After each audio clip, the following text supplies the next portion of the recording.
கொள்கை பரப்பு பொதுச் செயலாளர் மதிப்பிற்குரிய அருண்ராஜ் IRS அவர்கள்.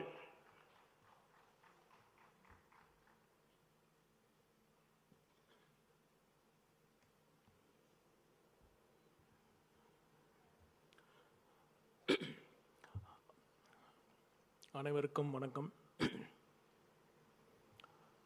செப்டம்பர் 27, 2025 நம் அரசியல் பயணத்தில் ஒரு துக்க நாள்.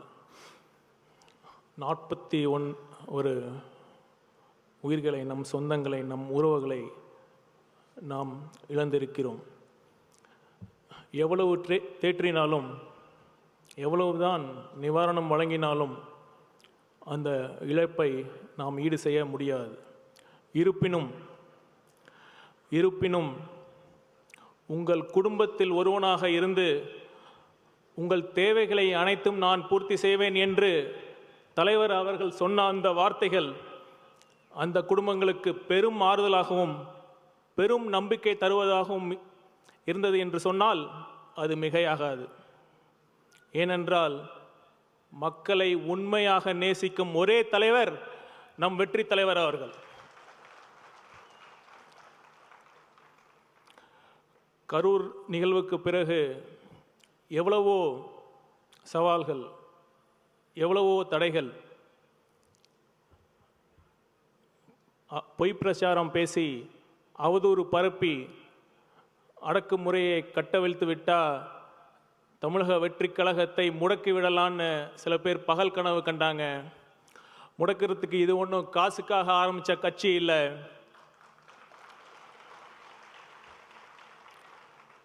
தேர்தல் வெற்றியை தாண்டி ஒரு அடிப்படை அரசியல் சமூக மாற்றத்திற்காக மதச்சார்பற்ற சமூக நீதி என்ற உன்னத கொள்கையோடு ஆரம்பிக்கப்பட்ட ஒரு உன்னத இயக்கம்தான் தமிழக வெற்றி கழகம்.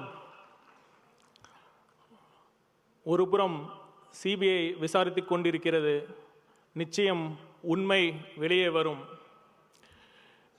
இன்னொரு புறம் மறைந்த 41 உயிர்களுக்கு நாம் செய்யும் உண்மையான அஞ்சலி என்று நான் கருதுவது என்னவென்றால், நாம் எந்த நோக்கத்திற்காக இந்த இயக்கத்தை ஆரம்பித்தோமோ, நாம் எந்த லட்சியத்திற்காக தமிழக வெற்றி கழகம் ஆரம்பிக்கப்பட்டதோ அந்த அரசியல் பாதையில் இன்னும் அதிகமாக கொள்கை பற்றுடன், இன்னும் அதிக விவேகத்துடன் முழுக்க மக்கள் நலன் சார்ந்த அரசியலை முன்வைத்து 2026 நம் வெற்றி தலைவர் விஜய் அவர்களின் தலைமையில் ஒரு நேர்மையான நல்லாட்சி அமைவதே இறந்து போன அனைத்து உயிர்களுக்கும் நாம் செய்யும் உண்மையான அஞ்சலியாக நான் கருதுகிறேன். நிச்சயம் அதை நாம் செய்வோம். சரி, கடந்த சில நாட்களாக நான் தமிழகம் முழுவதும் சுற்றுப்பயணம் செய்யும் வாய்ப்பு கிடைத்தது. பலதரப்பட்டு மக்கள்கிட்ட பேசுகிற வாய்ப்பும் அமைஞ்சது. ஒன்று மட்டும் கிளியராக புரிஞ்சது என்னவென்னா, மக்கள் இந்த திமுக அரசு மேலே கடும் அதிருப்தியில் இருக்காங்க. நான் வெறும் அரசியலுக்காகலாம் சொல்லலை, உண்மையாலுமே அவங்க அதிருப்திக்கு நியாயமான காரணங்கள் இருக்குது. என்னென்னா, ஃபஸ்ட்டு சட்டம் ஒழுங்கு. ஒரு அரசோட அடிப்படை கடமையே சட்டம் ஒழுங்கை பேணி காப்பது தான். ஆனால் இப்போ திமுக அரசில் சட்டம் ஒழுங்கு எப்படி இருக்குது? எத்தனை கொலைகள், எத்தனை பாலியல் வன்கொடுமைகள், எத்தனை காவல் மரணங்கள். இப்போ பெண்களுக்கு பாதுகாப்பு இருக்கா? இப்போ சமீபத்தில் நடந்த கோவை பாலியல் வன்கொடுமை எடுத்துக்கங்க. இது ஒரு தனிப்பட்ட சம்பவம் அல்ல. இது காவல்துறையில் நீண்ட நெடுங்காலமாக இருக்கிற நிர்வாக சீர்கேட்டின் ஒரு வெளிப்பாடு தான். அப்படி என்ன நிர்வாக சீர்கேடு? ரொம்ப அடிப்படையான விஷயம். இப்போ காவல்துறைக்கு ரெகுலர் டிஜிபி இதுவரைக்கும் அப்பாயிண்ட் பண்ணப்படலை. இது கூட பண்ணாமல் தமிழக முதல்வர், அதாவது காவல்துறையை கையில் வைத்திருக்கும் முதல்வர் அவர்களுக்கு வேறு என்ன பெரிய வேலை என்று கற்பனை கூட செய்து பார்க்க முடியவில்லை. உச்சநீதிமன்றம் தெளிவான கைட்லைன்ஸ் கொடுத்துருக்காங்க. அதெல்லாம் பின்பற்றாமல் இதுவரைக்கும் ஒரு சில காவல் அதிகாரிகள் அந்த டிஜிபி போஸ்ட்டுக்கு வரக்கூடாதுங்கிறதுக்காகவோ அல்லது ஒரு சிலர் அந்த டிஜிபி போஸ்ட்டுக்கு வரணுங்கிறதுக்காகவோ திட்டமிட்டு இந்த ஒரு ரெகுலர் டிஜிபி அப்பாயின்ட் பண்ணுறது தடைப்பட்டு இருக்கு. நீங்களே நல்லா யோசிச்சு பாருங்க. எப்போ வேணாலும் மாற்றப்படலாம் அப்படிங்கிற ஒரு டிஜிபி இருக்கிறப்ப அவரால் எப்படி ஒரு ஸ்ட்ராங்கான முடிவு எடுக்க முடியும்? அதே மாதிரி எப்போ வேணாலும் அந்த டிஜிபி மாற்றப்படலாங்கிறப்ப அவருக்கு கீழே இருக்கிற அதிகாரிகள் எப்படி அவருக்கு கட்டுப்படுவாங்க? இந்த அடிப்படை விஷயத்தை செய்ய கூட நம்ம முதல்வர் அவர்களுக்கு நேரம் இல்லை. அடுத்து இன்னொரு காரணம், இப்போ இந்த மாதிரி கொடுங்குற்றங்கள் செய்கிறதுக்கு அந்த குற்றவாளிகளுக்கு எப்படி துணிச்சல் வருது, எப்படி பயமின்மை வருது? நீங்கள் நல்லா யோசிக்கணும். எப்போ தெரியுமா குற்றங்கள் செய்ய பயம் வரும்? ஒரு குற்றம் நடந்துச்சுன்னா அதை தீர விசாரித்து அறிவியல் பூர்வமாக ஆதாரங்களை வச்சு நீதிமன்றத்தில் தண்டனை சந்தேகத்திற்கு இடமின்றி அந்த குற்றம் நிரூபிக்கப்பட்டு தண்டனை வாங்கி கொடுத்தா மட்டும்தான் குற்றவாளிகளுக்கு பயம் வரும். ஆனால் இப்போ என்ன நடக்குது? அரசியல் பரபரப்புக்காக என்கவுண்டர்ஸ். முதல்வர் அவர்களே, என்கவுண்டர்ஸ்கள் நீதி கிடையாது. இன்னும் சொல்லப்போனால் உண்மையான குற்றவாளிகளை தப்பிக்க தான் என்கவுண்டர்கள் வழி செய்யும்.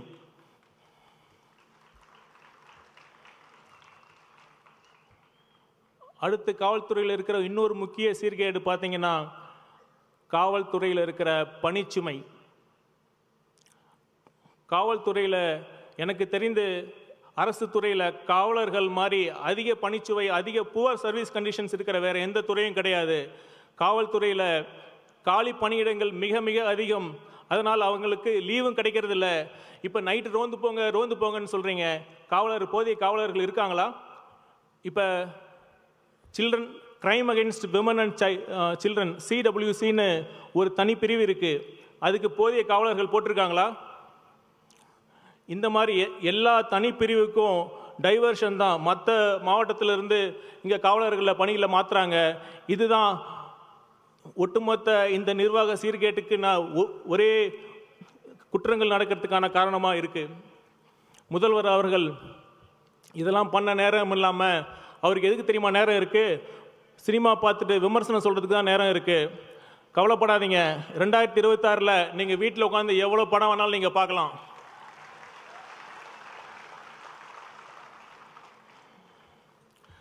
சரி, சட்டம் ஒழுங்கு தான் சந்தி சிரிக்குதுன்னா எங்கள் ஆட்சி நிர்வாகம் எப்படி இருக்குது? நான் சத்தியமாக சொல்கிறேன், மிகைப்படுத்தி சொல்லலை. தமிழ்நாட்டில் கடந்த காலங்களில் எந்த ஒரு ஆட்சியில் இல்லாத அளவுக்கு ஊழல் இப்போ தரை விரித்து ஆடுது. ஒன்றா ரெண்டா சொல்லிக்கிட்டே போகலாம்.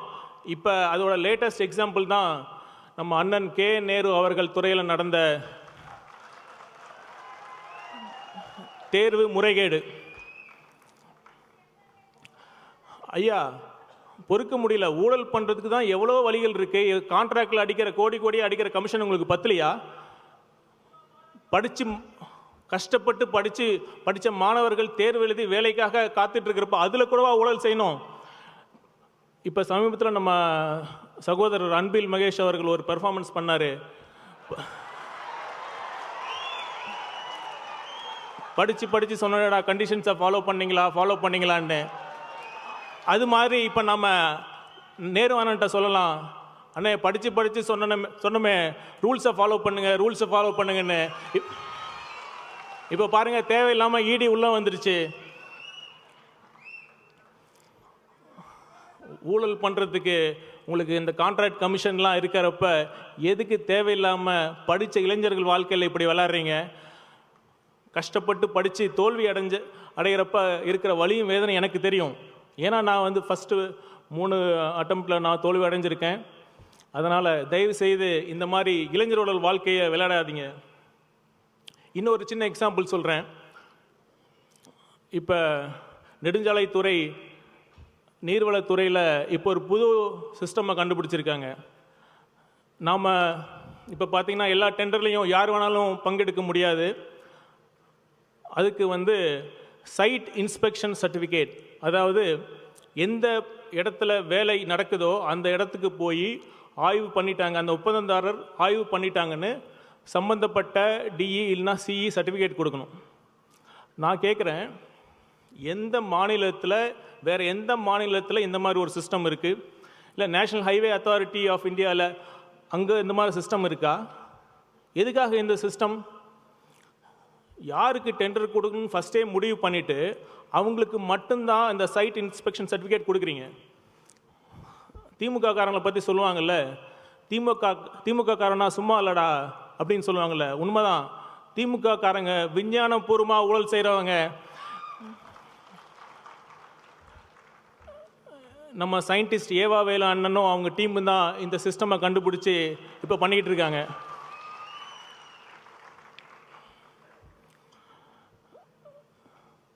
இதெல்லாம் எதிர்த்து கேள்வி கேட்டால் உடனே வழக்கு, எஃப்ஐஆர் தான். ஒரு அரசு இயந்திரம் எவ்வளோ பலம் வாய்ந்தது, எவ்வளோ பெரியது.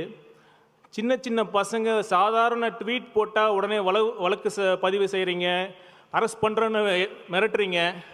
இது ஒரு ஆட்சிக்கு அழகாது.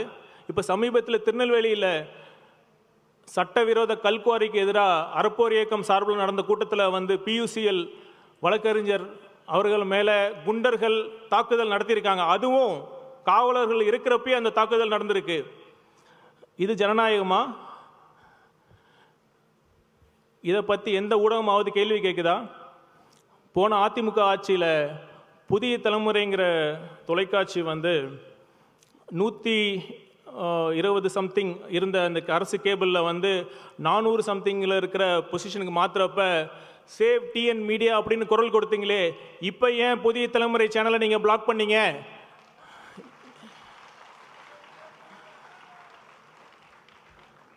புதிய தலைமுறை பாலிமர் சேனலை நீங்கள் எந்த விதியின் அடிப்படையில் நீங்கள் பிளாக் பண்ணீங்க? அரசு கேபிள் துறை பிளாக் பண்ணுச்சு. பதில் சொல்லுங்க திரு ஸ்டாலின் அவர்களே. ஐயா ஸ்டாலின் அவர்களே, உங்களுக்கு ஒரு தாழ்மையான வேண்டுகோள். தயவு செய்து உங்கள் ஆட்சியை திராவிட மாடல் ஆட்சின்னு சொல்லி திராவிட இயக்க தலைவர்களை கொச்சப்படுத்தாதீங்க. நீங்கள் வேணா ஸ்டாலின் மாடல் ஆட்சிக்குன்னு சொல்லிக்கோங்க, எங்களுக்கு எந்த வித ஆட்சேபனையும் இல்லை. இப்போ திமுக ஆட்சியோட சாதனைனா அவங்க எதை சொல்கிறாங்க? அவங்க சொல்கிறது ஒன்றே ஒன்று தான். சிஎம் போனாலும் சரி, டெப்டி சிஎம் போனாலும் சரி, எந்த மினிஸ்டர் எம்எல்ஏ இப்போ எந்த கூட்டத்துக்கு போனாலும், அம்மா உங்களுக்கு 1000 ரூபா வருதா,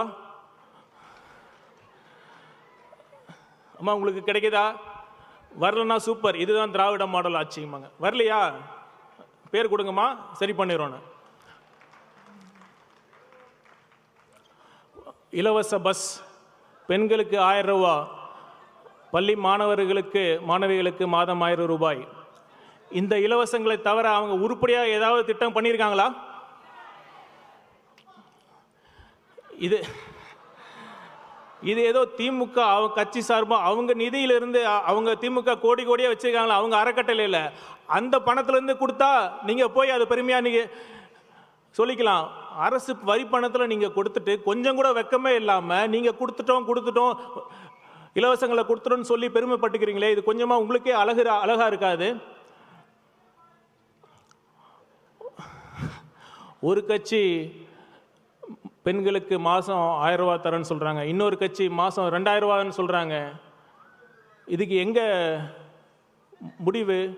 இப்போ சமீபத்தில் பார்த்தீங்கன்னா பீகார் எலெக்ஷன் அப்போ அரசாங்கமே 10,000 ரூபாய் அவன் அக்கௌண்ட்டில் போட்டிருக்காங்க. மக்கள் நம்ம நல்லா சிந்திக்கணும். இந்த இடத்துல நான் ஆணித்தரமாக பதிவு செய்ய விரும்புகிறேன். இலவசங்கள் யார் யாருக்கு தேவையோ கண்டிப்பாக அவர்களுக்கு கொடுப்பது ஒரு அரசாங்கத்தின் கடமை. ஆனால் இதை வைத்து அரசியல் செய்வது ஜனநாயகத்திற்கு பெரிய அச்சுறுத்தலாக இருக்கும். இதற்கு ஒரு தீர்வு என்ன? இலவசங்களுக்காக ஒரு ஆணையம் அமைக்கலாம்.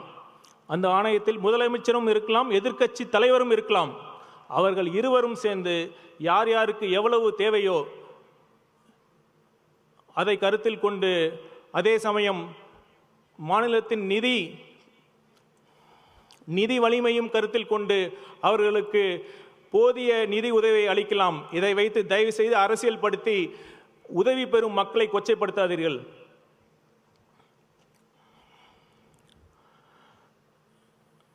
திமுகவின் அவல ஆட்சி ஒரு பக்கம்னா, இன்னொரு பக்கம் நம்ம பாசிச பாஜக.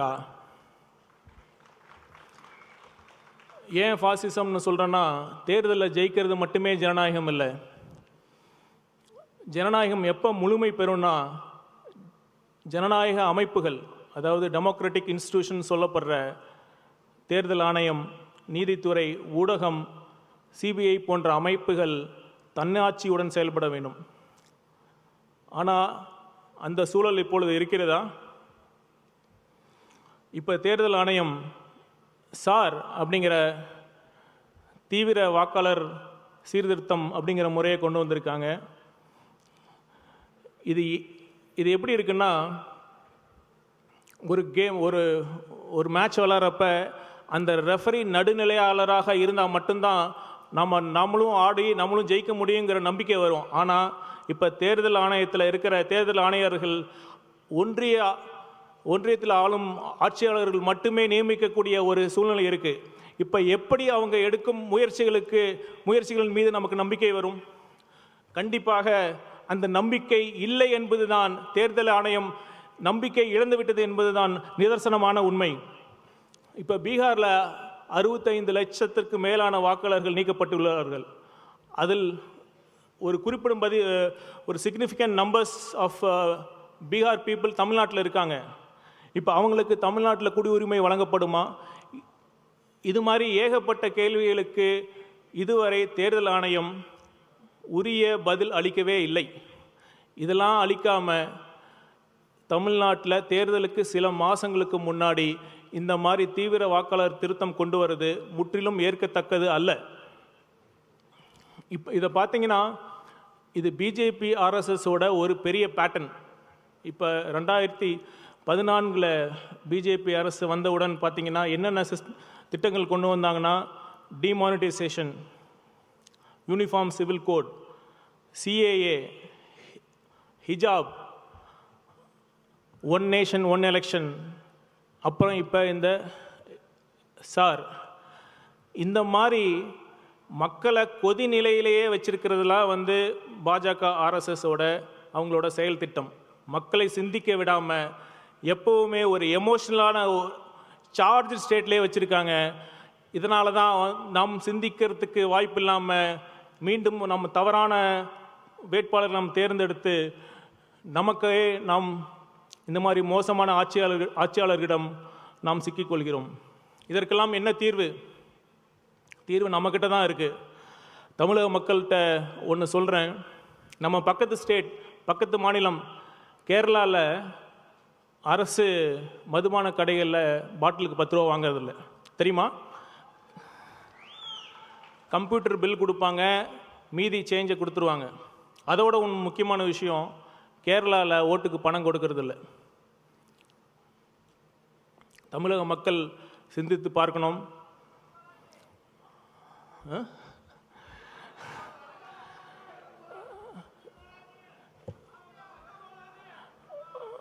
ஒரு தொகுதிக்கு 30 கோடி 40 கோடி செலவு செய்து ஒருத்தர் வெற்றி பெற்றால் நிச்சயம் அவர்களால் நல்லாட்சி தர முடியாது. தயவு செய்து அதனால் மக்களே, நீங்கள் சிந்தித்து வாக்களியுங்கள். இந்த 1000 ரூபாயை நீங்கள் தியாகம் செய்யுங்கள். நிச்சயமாக 2026 நம் வெற்றி தலைவர் அவர்களின் தலைமையில் ஒரு நல்லாட்சி அமையும் என்பதை கூறிக்கொண்டு வாய்ப்புக்கு நன்றி கூறி விடைபெறுகிறேன். நன்றி, வணக்கம்.